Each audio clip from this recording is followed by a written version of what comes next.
I love to learn. I love to learn from other people.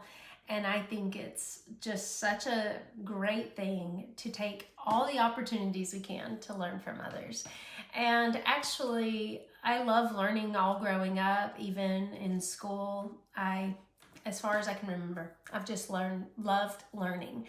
But specifically, when I got to college, I really loved to learn how to be a disciple of Christ. So I was involved with a great organization that really taught me about discipleship, and it was just expected that you should be discipled by someone and you should be discipling someone. And a lot of times they would even talk about like you should be being a Paul and you should be discipling someone like a Timothy, and you should be being a Timothy and being discipled by someone like Paul. So sometimes we would talk about that language, but truly Jesus calls us to go in Matthew 28, the Great Commission, go into all the world to teach and to disciple, to baptize. And part of that is to teach other people how to follow Christ. And also we can take it as, hey, I want to follow Christ and I want to learn how to follow him better and better.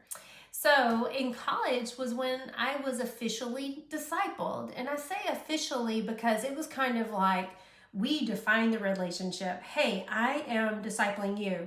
And do you want to be discipled by me? Like we defined it. Or, hey, would you disciple me? And so I had this going on a few different ways, like in this organization. And then I went overseas, and during that summer, I was being discipled by someone.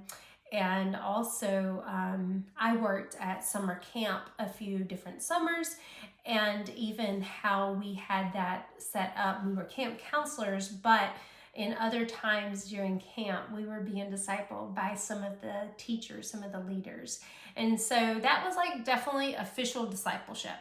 And even what is really neat is even after college, I think because I just love this and I grew so much in my relationship with Jesus, like I continued to try to have someone disciple me and to try to disciple someone else. And after college, I went overseas with this organization, so definitely continued to have that relationship. But even after that time, before I got married, I lived with a family, and the lady of this couple, the wife, the mom, I lived in their house for almost a year. And that was some of the best discipleship in the world. It was like official and unofficial. And I was really seeing like how they were living as a family, how they communicated, how they disciplined their children, and how they ate together. And my eyes were open to such a different way of doing things. And honestly, most of that time was unofficial discipleship. But truly, I was learning from them. And that was such an amazing time in my life. And even what is really special, that time was also before I got married. And this lady that I was living with, this family, she had been one of my official disciplers in the past. She had led a Bible study, different Bible studies with me. And so she already had that official role in my life. And when I got engaged to be married, I just love how much she pursued me.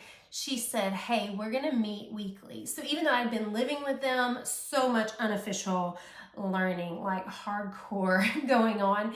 And then she said, hey, we're going to meet every week. And I don't even know how long we did this. Maybe, my engagement was very short, but maybe it was 10 weeks or 8 weeks. I don't know. And even what was really neat is she would talk, and she intentionally learned this. This was her like working and learning for me and pouring into me. And she didn't have me like read all these books. She would like read these pages in this book, and we're going to talk about this, read this chapter. And it was such a variety. And then sometimes she would ask me to do things before we came and met. And what's really neat about that, I got married in 2003. And 5 years later, very specifically, I remember actually 1 or 2 years later, I wouldn't say I was discipling this, but someone who's more my peer was getting married. And I said, can I just tell you what this lady taught me? And I really did everything just like what she had done with me. And I had all these notes. And that was with someone my age. And then 5 years later, I was at a church and someone's getting married, and we were their small group leader, and I did the same thing. So it naturally happens that what you learn, you can pour into others. And I think it's really great when we can have those official relationships where it's almost like we are truly being discipled or mentored, and it is defined and we know what is happening. I love that so much.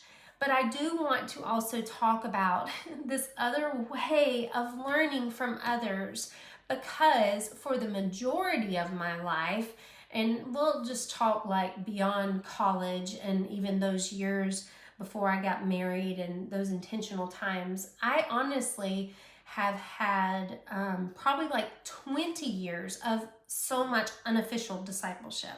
So after that season of getting married, I had a few other official relationships because I moved. I got married and I moved to a new state, and I was in a new church, and I was working in a different job. And because of what I had had in the past, I tried to find some official disciples. And I want to share this because I think this is really neat. The first person that I asked and said, hey, would you disciple me? Would you meet with me regularly and teach me? She said no. And I was heartbroken.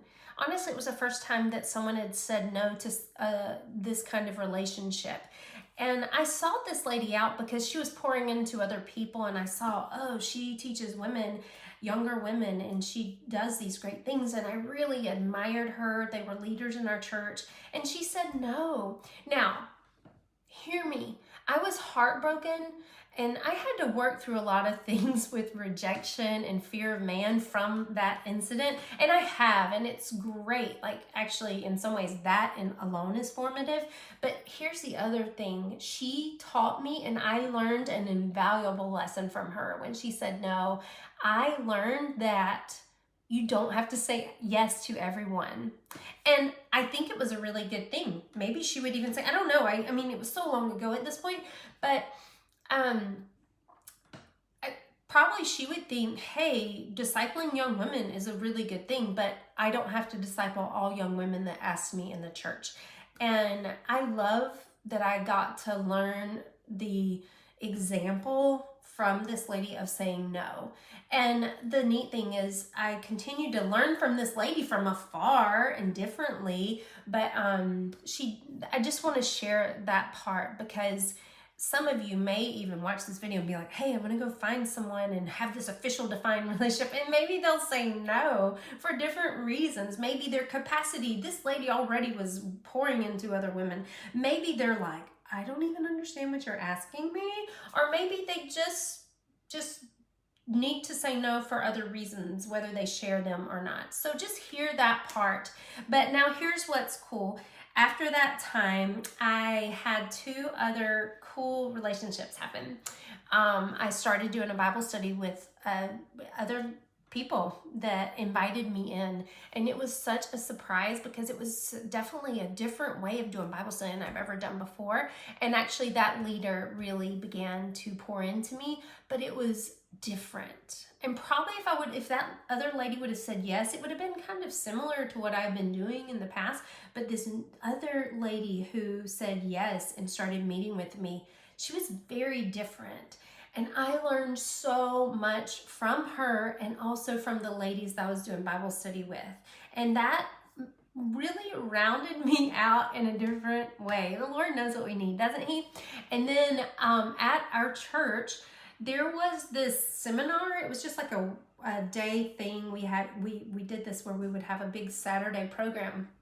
And it was specifically for older women mentoring younger women. I don't know what it was called. But what happened as a result from that time, if you were open to teaching someone or being taught, you kind of put your name forward. I don't even remember the details of all this. But what I know, I said, yes, I want to be taught. And I was paired with a lady that I was like, wow, again, so very different, but it was so wonderful.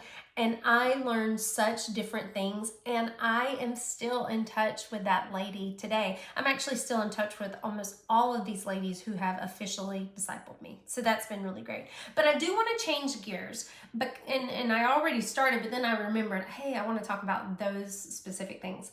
But especially as we started having children, we moved overseas about at this point 18 years ago, and things really changed because of our life. I have not had any specific official discipleship relationship for 18 years, and but I'm okay with that, and I really see it differently. And that's why I'm kind of calling this Learn from Others, because I've learned how to learn from others, and I want to keep it at learning from others. Sometimes it might be kind of like discipleship or mentoring, but sometimes it's just I am learning. And I want to make this point.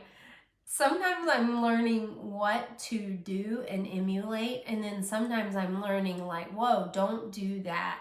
And not in a judgmental way, but in a, wow, that would not work for my family.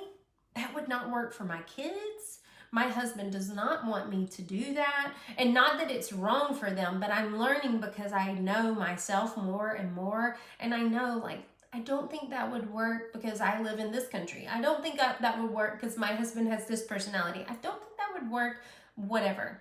So learn from others what to do and what not to do. And here's how I've done that, especially in this unofficial way. So we moved overseas, and I had a handful, 5 young kids, and I just really was so desperate. So almost every meeting I went to and we gathered, I was just like, oh my word, I'm learning. And I'm like, who has a lot of little kids that can teach me how in the world do I have little kids in this new culture? So that's one example. At this time, blogs were very popular. Now, I really want to say is you gotta be careful to learn from people on social media, because you don't know their true character. You don't know, like, you haven't seen them, how they truly act with their children, and you haven't seen how are they really doing what they are saying. And so it doesn't matter what season of life they're in or their status or different things. Just be careful when you learn from people online, but be open to it. I think there was a time where, multiple times where I've been very isolated, and I think it was very okay for me to have online friends from afar.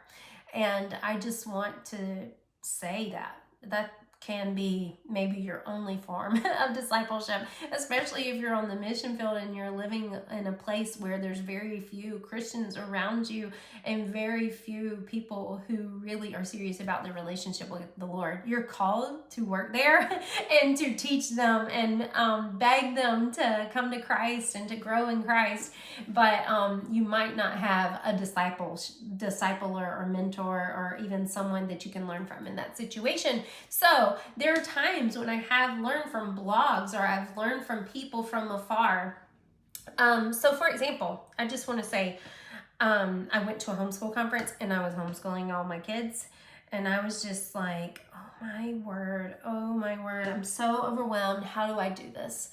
And I just listened to everyone, and hear me. Some people I'm like, that would not work for my family, but because I cannot have a rigid schedule like that, for example, that's me. And then I found a handful of moms that I could learn different things from. And really, every time I was picking curriculum or every time I was making a change, I would seek out their advice. So that's a very specific example of how I looked at different people and I sought out their advice and I learned from them. Now, hear me well. They don't always have to be older than you. It's just sometimes they're more experienced or they're doing something that you can learn from them. And I want you to hear me also for this. I am married. I have a lot of kids. And I can learn, and I should learn from single women who are not married, or married women who do not have kids. I should learn from women who are younger than me, older than me, and so be open to that. Sometimes we think, oh, this person has to be older than me. They have to be in my similar seasons of life, or, have 5 kids or 3 kids or multiple kids or whatever. Just undo that. Specifically for me as a missionary serving overseas, there are women who are younger than me that are getting after it, and they are awesome. There are women who are single and they do a lot more training. For example, like we do training for teaching people how to follow Jesus, or how to training in different things, and they go and they just know the material so much. I can learn from them, and I should learn from them. So undo your thinking. They don't have to have the same status as you. So single women, you can learn from married women. Married women, you can learn from single women. People who do have children can learn from people who don't have children. People who don't have children can learn from people who do have children. So they don't need to look just like you. In fact, hear me when I said about the other people who are very different from me. Those are some of the times I learned the most. So I encourage you to learn from other people. And then I specifically want to just mention that when I was really just growing and learning about fitness, I will say that Elisa Keaton, she has taught me and truly mentored and discipled me from afar, and she actually does know it, because I take many opportunities to tell her that I learned so much from her. And so it's okay to find someone and really learn from them, especially because I teach that and I beg others to be healthy in their fitness and to honor the Lord. And so find someone like that. As a counselor, one of my favorite things as I went into counseling, and it started in graduate school, because you have to have a supervisor that's a professor. You have to have a supervisor at the site where you're working. And then what's really cool, the way they do it in graduate school, you end up having different professors for different seasons. And I love how it changes the variety. So my professors, especially the 3 ones that were my supervisors, they were all so very different from each other. And then the supervisors that I had on site and where I was doing the work, all 3 of them very different from each other. And then here's the neat thing. We had at one practice where I was doing my internship, our practicum, we had group supervision, and they had assigned very specific seasoned older counselors, like not just older but more experienced counselors, to sit with us interns to teach us and talk about things. And that was amazing. So I love the individual and the group. Be open to group, like learning from people in a group. And I just want to say that they are all of those people are following Jesus. So I mentioned earlier Matthew 28, when Jesus says to go, and he's talking about to teach and to baptize, and we're obeying the command of Christ. And we want to definitely make sure we're learning from people who are following Christ. I think that is primary and most important, but you can also learn from people who are not Christians and who are not following Christ. You can learn from them because they have something called like the common grace of God, and they may be bringing good into the world. You can learn from them. Just be careful to make sure that what you're learning, you're filtering through the word. And when I think about discipleship, my favorite passage, it's not a passage, my favorite verse is when Paul in 1 Corinthians 11:1, like all the ones, 1 Corinthians 11:1, when he says, follow me as I follow Christ. And I love to think about that too. Like, I'm not officially discipling anybody either, but the things that I put out into the world, like putting out this video or sharing on social media or in a blog post, like I want to make sure that I'm putting that out in a way where it's like, hey, I'm following Christ, and you can follow that because I'm following Christ. And just be very careful that what you're teaching is based on Christ and not just teaching these principles from the world. I am very careful about that for myself. So as I'm learning and trying to pass things on. And lastly, even I just want to practically share again, like it doesn't always have to be discipleship and mentorship and like being in the Word and only in Bible studies. Those are great and do that. Like those are my favorite. I would say those are most important. But I also really like to learn from others when I'm like, oh, this is something we're about to do and I don't know how to do it. For example, I just put my daughter in college. So for probably 4 years, I'm not kidding, really actually longer, I had that on the horizon. I had that vision on the horizon of like, one day I will send my kids out. And I loved watching people, especially people who lived overseas, because that's very specific to us. How in the world do they do this well? And I just took so many notes. Sometimes I literally wrote them down, and then sometimes I just took note in my head of like, oh, that didn't go well. Oh, she has regret with this. Oh, this was really good for them. Now, it doesn't mean, in some ways, you can't even do all the best things. You can't. You have to do what is available for you in your situation. And so when it got closer and closer to time, like truly, I basically like unofficially interviewed ladies who had put their kids in college that were living overseas. And I'm like, how did you do it? What were the things that were good? Will you tell me the things that were hard? Will you please share with me? If you could do it over again, what things would you make sure you would do? What things would you not do? And I really started paying attention. And when it was time to put my daughter in college, we made some of our decisions of how in the world are we going to do this based on some of those conversations. And I just want it for fun. I am, at the time of making this video, I am 44 years old. Sometimes I can't remember how old I am. I'm 44 years old. And I don't think I'm near menopause, but you know what? It's on the horizon. And you know what I have on my phone? I have a list of women that I know are farther than me. And I am going to ask them, really, like I have a list of women that they have joy in menopause. They have joy as they're older women. They're healthy and active. They don't complain. They're not doing the typical like what the world says about this new season of life. So I very carefully have been taking note, literally in my phone. I have a list of people that I'm like, man, when I go through menopause, I hope I could be like her. And it might be just what's her attitude? Or it might be, wow, she's really healthy. And it might be like, And I've also, under the list of people, I've started asking questions, like a list of questions of like, okay, well, what are some of the things that you did or didn't do? What are things that were hard for you that I didn't even know about? And so I just share this because you hear these little situations. These are all Christian women that I usually seek out. Honestly, that's just how I roll, because Christ and honoring Christ is most important to me. But putting a kid in college, you can learn from someone who doesn't even care about Christ.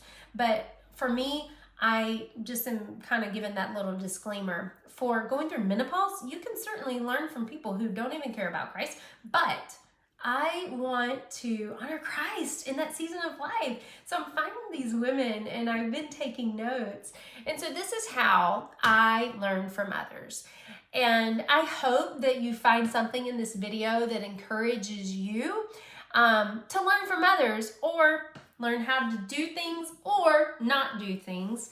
In some ways, how do you officially have a discipleship relationship? How do you unofficially learn from others? And so I do think as Christ teaches us to teach others, and we even have in Titus where older women are supposed to teach the younger women should learn from the older women.